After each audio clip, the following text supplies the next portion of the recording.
iidsest,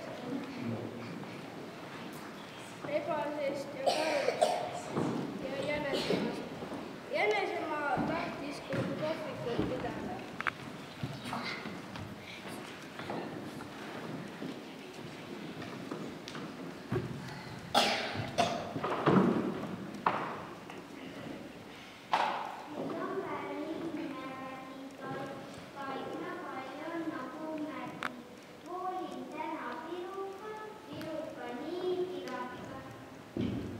Jänesemaa mõtles ja mõtles, kas tema pirukat ikka proovitakse.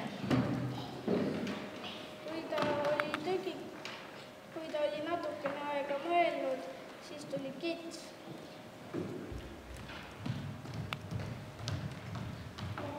Tere! Kuulsin, et siin kogutakse pirukat. Jah.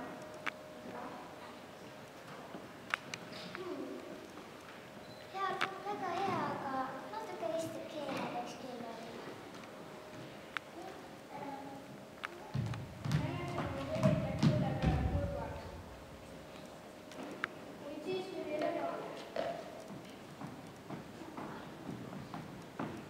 Tere!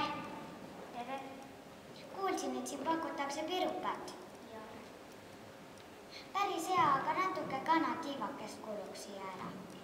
Jänesemaa meel läks väga kurvaks. Vahepeal käis hiir ja siis käis veel orav ja hunt ja siin ja neil kõigil olid oma soovitused, kuid siis tuli karu.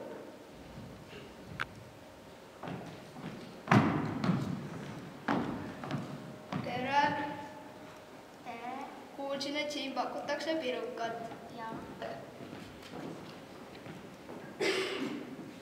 Muidu päris hea, aga rusikatäis mett oleks õige mekki andnud. Aga las ma võtan ühe tüki veel. Mida rohkem ma su pirukat maitsen, seda parem.